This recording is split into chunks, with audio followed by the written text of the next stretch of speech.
दोस्तों पिछले 24 घंटों के अंदर भारत की डीआरडीओ की तरफ से दो बड़े परीक्षण किए गए हैं और इसने पूरी दुनिया को हैरान कर दिया है। पहला परीक्षण रुद्रम मिसाइल का था और इसे लोग आम मिसाइल की तरह मान रहे थे, लेकिन रुद्रम मिसाइल की उन खासियतों के बारे में इस वीडियो में हम बात करेंगे जो कि आपको हैरान कर देगी। इसके अलावा दूसरा परीक्षण एक रहस्यमयी बम का किया गया। इसके बारे में ज्यादा डिटेल डीआरडीओ की तरफ से साझा नहीं की गई है।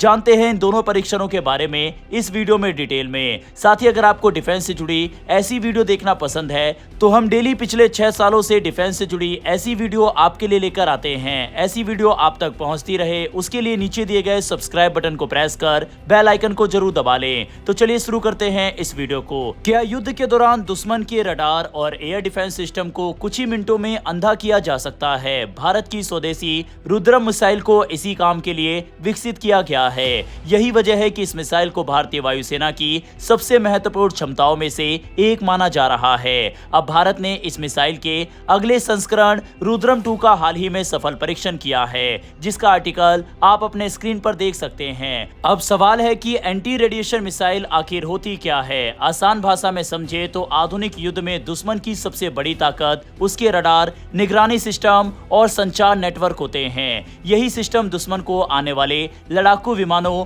और मिसाइलों की जानकारी देते हैं। रुद्रम जैसी मिसाइलें इन्हीं रेडियो सिग्नल छोड़ने वाले सिस्टमों को खोजकर नष्ट करने के लिए बनाई जाती है। इस मिसाइल की खासियत यह है कि यह दुश्मन के रडार से निकलने वाले सिग्नल को पहचान सकती है, उसका पीछा कर सकती है और फिर उस पर सटीक हमला कर सकती है। युद्ध के शुरुआती चरण में ऐसी मिसाइलें बेहद महत्वपूर्ण होती है, क्योंकि इनकी मदद से दुश्मन का एयर डिफेंस नेटवर्क कमजोर किया जा सकता है। जब रडार और निगरानी सिस्टम नष्ट हो जाते हैं तो अपने लड़ाकू विमानों के लिए आगे बढ़ना काफी आसान हो जाता है। रुद्रम की एक और बड़ी ताकत इसकी उन्नत मार्गदर्शन प्रणाली है। इसमें आधुनिक नेविगेशन तकनीक और सैटेलाइट आधारित प्रणाली का इस्तेमाल किया गया है।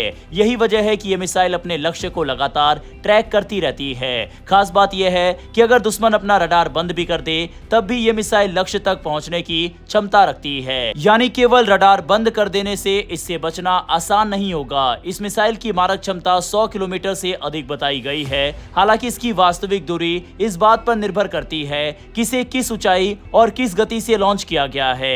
रुद्रम को 500 मीटर से लेकर 15 किलोमीटर तक की ऊंचाई से दागा जा सकता है। वहीं ये ध्वनि की गति से लगभग 2 गुना रफ्तार तक काम कर सकती है। रुद्रम परियोजना की शुरुआत वर्ष 2012 में हुई थी। इसका विकास डीआरडीओ की विभिन्न प्रयोगशाला, भारतीय वायुसेना, हिंदुस्तान एरोनॉटिक्स लिमिटेड के सहयोग से किया गया। इसका परीक्षण सुखोई 30 MKI लड़ाकू विमानों से किया गया है, लेकिन भविष्य में इसे अन्य विमानों के साथ भी जोड़ा जा सकता है। आधुनिक युद्ध लगातार नेटवर्क आधारित होते जा रहे हैं। आज केवल टैंक और लड़ाकू विमान ही महत्वपूर्ण नहीं है, बल्कि रडार, कम्युनिकेशन सिस्टम और निगरानी नेटवर्क भी युद्ध का परिणाम तय करते हैं। ऐसे में रुद्रम जैसी मिसाइलें किसी भी वायुसेना को बड़ी रणनीतिक बढ़त दे सकती है। ये दुश्मन के एयर डिफेंस सिस्टम को कमजोर करने के साथ साथ अपने विमानों की सुरक्षा भी बढ़ाती है। ये सफलता भारत के बढ़ते रक्षा आत्मनिर्भरता अभियान का भी हिस्सा है। पिछले कुछ वर्षों में भारत के कई स्वदेशी हथियार प्रणालियों का सफल परीक्षण किया गया। रुद्रम उसी दिशा में एक महत्वपूर्ण उपलब्धि मानी जा रही है। फिलहाल इस मिसाइल के कुछ और परीक्षण किए जाएंगे, जिसके बाद इसे भारतीय वायुसेना में शामिल किया जा सकता है। डीआरडीओ भविष्य में इसके सॉफ्टवेयर और लक्ष्य पहचान क्षमता को और बेहतर बनाने की योजना पर भी काम कर रहा है। साथ ही इसका जमीन से दागा जाने वाला संस्करण विकसित करने पर भी विचार किया जा रहा है। कुल मिलाकर रुद्रम सिर्फ एक मिसाइल नहीं, बल्कि आधुनिक युद्ध में दुश्मन की आंख और कान माने जाने वाले रडार सिस्टम को खत्म करने वाला एक महत्वपूर्ण हथियार है। इस टेस्ट के लिए एक जय हिंद जरूर लिखिएगा। बढ़ते हैं अगली खबर की तरफ। दरअसल भारत ने चुपचाप ऐसा हथियार तैयार कर लिया है जिसकी असली ताकत अभी दुनिया से छिपाई जा रही है। डीआरडीओ के एक हालिया परीक्षण ने रक्षा विशेषज्ञों के बीच नई बहस छेड़ दी है। वजह यह है कि इस बार परीक्षण तो हुआ, लेकिन इसके बारे में बेहद कम जानकारी सार्वजनिक की गई। और जब डीआरडीओ किसी हथियार की क्षमता को सार्वजनिक ना करे तो जिज्ञासा और भी बढ़ जाती है। दरअसल 31 मई 2026 को डीआरडीओ ने हरियाणा के पंचकुला स्थित अपने टेस्ट रेंज से एक हाई कैलिबर बम का सफल परीक्षण किया। आमतौर पर किसी मिसाइल या बम के परीक्षण के बाद उसकी रेंज, वजन, मारक क्षमता और तकनीकी खूबियां बताई जाती है। लेकिन इस बार डीआरडीओ ने सिर्फ इतना कहा कि एक हाई कैलिबर बम का सफल परीक्षण किया गया। इसके अलावा कोई बड़ी तकनीकी जानकारी साझा नहीं की गई। सबसे दिलचस्प बात यह रही कि इस परीक्षण के दौरान भारतीय वायुसेना के वरिष्ठ अधिकारी भी मौजूद थे। रक्षा मामलों के जानकारों का मानना है कि जब वायुसेना किसी परीक्षण में इतनी नजदीकी से शामिल होती है तो इसका मतलब होता है कि भविष्य में उस हथियार का इस्तेमाल लड़ाकू विमानों के साथ किया जा सकता है। यही कारण है कि इस परीक्षण को काफी महत्वपूर्ण माना जा रहा है। यह परीक्षण पंचकुला की टर्मिनल बैलिस्टिक रिसर्च लैबोरेटरी यानी TBRL में किया गया। ये डीआरडीओ का वह विशेष प्रयोगशाला है जहां बमों, वॉरहेड्स और विस्फोटक प्रणालियों की क्षमता का परीक्षण किया जाता है। किसी हथियार की विनाशक शक्ति कितनी है, वह बंकर या मजबूत संरचनाओं को कितना नुकसान पहुंचा सकता है, ऐसी महत्वपूर्ण जांच यही होती है। अब सवाल यह है कि यह बम आखिर कितना शक्तिशाली हो सकता है। आधिकारिक तौर पर कोई जानकारी नहीं दी गई है, लेकिन परीक्षण से पहले जो सुरक्षा इंतजाम किए गए थे उन्होंने कई संकेत जरूर दिए हैं। स्थानीय प्रशासन ने 2 किलोमीटर तक का सुरक्षा घेरा बनाया था। आसपास के गाँव के लोगों को घरों के अंदर रहने की सलाह दी गई थी। अधिकारियों ने यह भी चेतावनी दी थी कि विस्फोट के बाद निकलने वाले टुकड़े काफी ऊंचाई तक जा सकते हैं। इन्हीं सुरक्षा व्यवस्थाओं के आधार पर कुछ रक्षा विशेषज्ञ अनुमान लगा रहे हैं कि ये कोई सामान्य बम नहीं था। माना जा रहा है कि इसका वजन 500 से 1000 किलोग्राम या उससे भी ज्यादा हो सकता है। हालांकि डीआरडीओ ने इन दावों की पुष्टि नहीं की है। अब चर्चा इस बात की भी हो रही है कि क्या ये भारत का नया स्वदेशी बंकर बस्टर बम हो सकता है।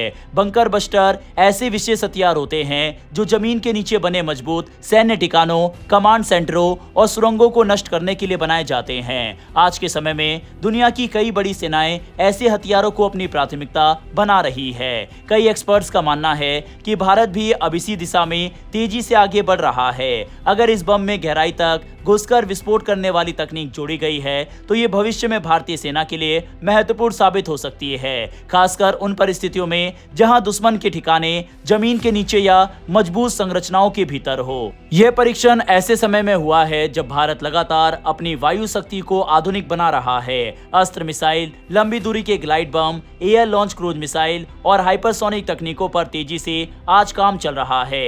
ऐसे में हाई कैलिबर बम का ये परीक्षण भारत की उसी बड़ी रणनीति का हिस्सा माना जा रहा है। सबसे रोचक बात यह है कि डीआरडीओ ने इस बार अपनी पुरानी शैली से अलग रास्ता चुना है। कम जानकारी देकर उसने दुनिया को अंदाजा लगाने पर मजबूर कर दिया है। आखिर भारत क्या विकसित कर रहा है? कई रक्षा विशेषज्ञों के अनुसार कभी कभी हथियार की गोपनीयता भी उसकी ताकत का हिस्सा होती है।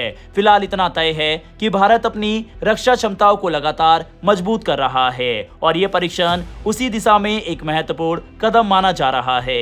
आने वाले समय में जब इस परियोजना से जुड़ी और जानकारी सामने आएगी तब इसकी वास्तविक क्षमता का पता चल सकेगा। फिलहाल दोस्तों इस वीडियो में इतना ही। डिफेंस से जुड़ी डेली ऐसी वीडियो के लिए नीचे दिए गए सब्सक्राइब बटन को प्रेस कर बेल आइकन को दबा लें। फिर मिलेंगे ऐसी एक नई वीडियो के साथ। धन्यवाद। जय हिंद, जय भारत।